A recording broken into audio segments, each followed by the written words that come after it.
Hi, I'm Alison Kennedy, CEO of the Toowoomba Hospital Foundation, and I'm here with John Debenham, the board chair of the foundation. Lovely to see you today, John, and you officially came on board as the board chair the start of 2022, and you have hit the ground running. So welcome and thank you for joining us today. Thanks, Alison.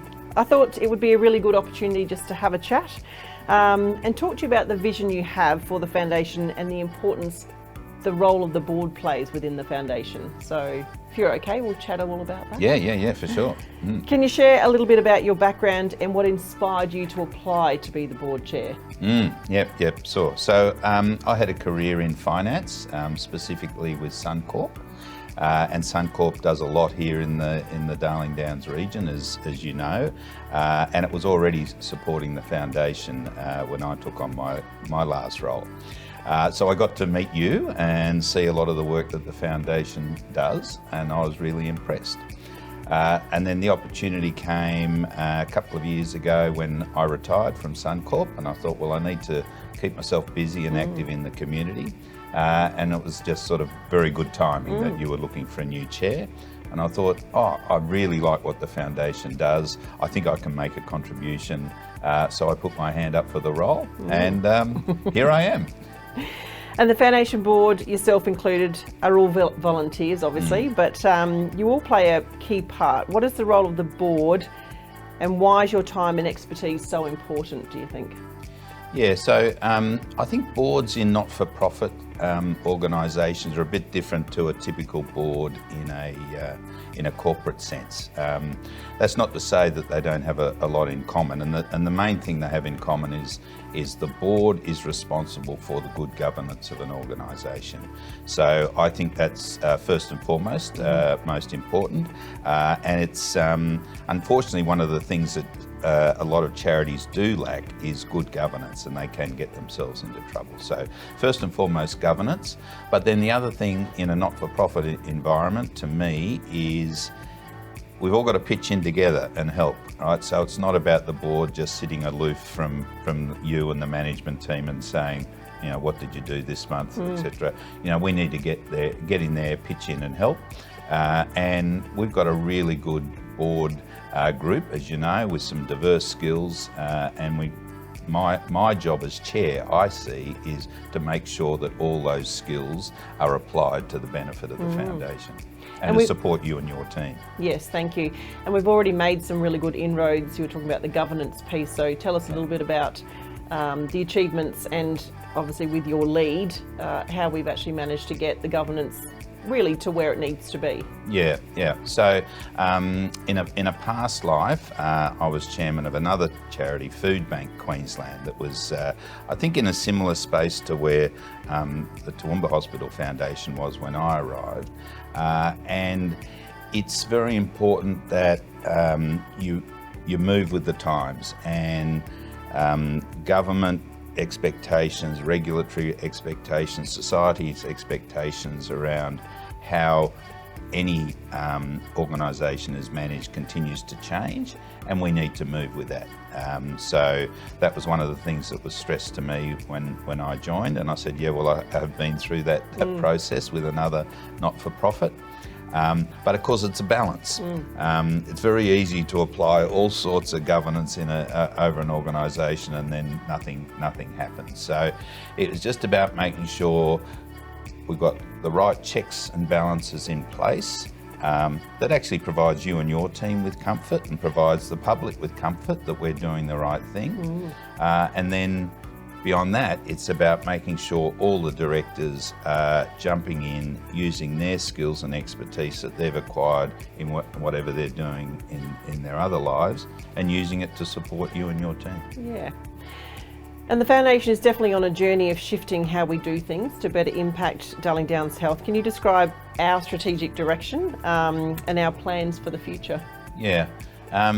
So I think the big thing that we've got at the moment, besides what we just talked about, is we are supporting all of the Darling Downs and not just Toowoomba. And it's important that we make sure the community knows that, and for those other smaller communities that are in the Darling Downs area, that they see that we're there to support them and each one of those communities. You know, people say, you know, where do we sit vis-a-vis the health service, for example? And I think Darling Downs Health is a magnificent institution providing increasingly good quality health care, but it's the clinical element. Our job as a foundation is to make sure that the patients who have to go through the healthcare system up here get a better experience than they otherwise might if it was just a more traditional clinical, yes, here we fixed your problem, off you go. I know I had that a personal connection with a fellow here who I got to know who had a shocking motorbike accident. You know who I'm talking about, Zach Nightingale, sorry, and he used the services of the foundation as part of his rehabilitation, and I think he was a classic example where he lost his leg. It was a horrific accident. The health service managed to save his life, so that's fantastic. But then what? You know, he's a young guy. He's got the rest of his life to look forward to, and he's doing it with one leg. And I saw what the foundation did to support his rehab, and how he then flipped that around and helped the foundation design that rehab facility out at Bailey Henderson. And I said, you know, what a great outcome. Absolutely. We're there for everybody and there to support each other through their journey, and I think that's something that the foundation does. And we had Mike Horan in earlier in relation to, we're there for the patient comfort. We want to make sure that people can stay local, that they can be supported. And yeah, you're right, even after their journey throughout the Darling Downs Health Service, once they've left the hospital, there's so much more, isn't there? And being part of the community is so important, and knowing that the community can support and we can support them in turn is so important. It's critical. I mean, to see you know, something that was such a tragic accident, to get so many positives out of it, you know, incredible. It's just a really good thing. And it will be ongoing, because obviously that rehab centre is now there for a long time to come.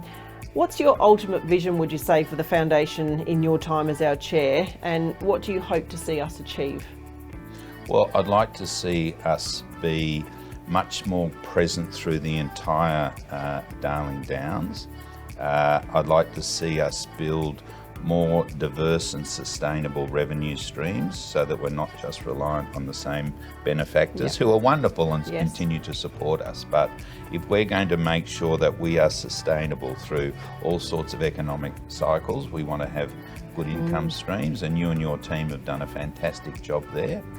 And we've got to build our presence around the wider sort of health situation, and what we're doing with the museum, which is just at the beginning of those stages, I think is terrific, where we look at the history of the health of the Darling Downs community, and we see where we're trying to take it, and we want to make sure that all the community sees that we as a foundation are key in their ongoing healthy lifestyles. Yes, yeah. And how do you think the board supports the foundation team in achieving our goals and objectives? I think you tapped into it a little bit, but the importance of the board supporting the foundation team itself. And so outside of sort of that clinical board governance role, we've recently created a subcommittee structure. So we have three committees. So one's the finance and risk committee that does all that, you know, necessary risk management, but it is also key to raising the funds. We've got the marketing and fundraising committee that is there to support you with the events and other forms of fundraising. And then of course it's great to get the funds there. How do we allocate it? Yes. Because there are so many really good stories and people looking for funds to help. And we need to make sure we're applying those funds where they're going to make the biggest impact. Yep. And that sounds easy, but it's not. No. And so now we've got some really good skilled people in that committee that are saying, here's where we can get the biggest bang for the buck. Because at the end of the day, you know, we've got funds. Yes, we've got some commercial revenue streams, but a lot of the funds that we get are funds that people are donating to us. And you know, so we're the custodians of that, and we have to make sure we apply it to the best effect that it can have. Absolutely. You've been with the board for over a year now. What has surprised you the most?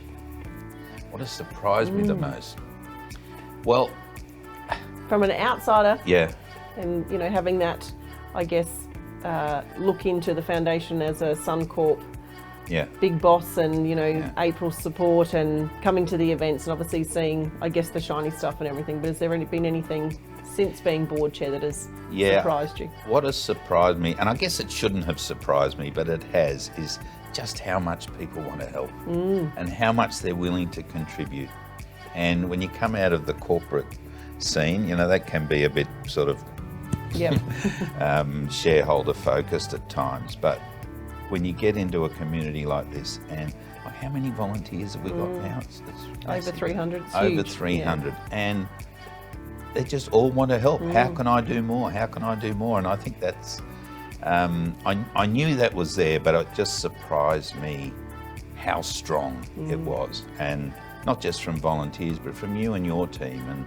And we had a session with you and your team not long ago, and gee, I was impressed with their ideas, their enthusiasm, their commitment, and it's just wonderful to see. That's a good thing to be surprised about. On a more personal note, what does it mean to you to be able to help raise funds for the health service and give back to the community? Well, I grew up in a family where my mother and father drilled into us that it was very important that you make a contribution to the community that you're in, and so that part of it came easily because it was instilled in me at an early age. But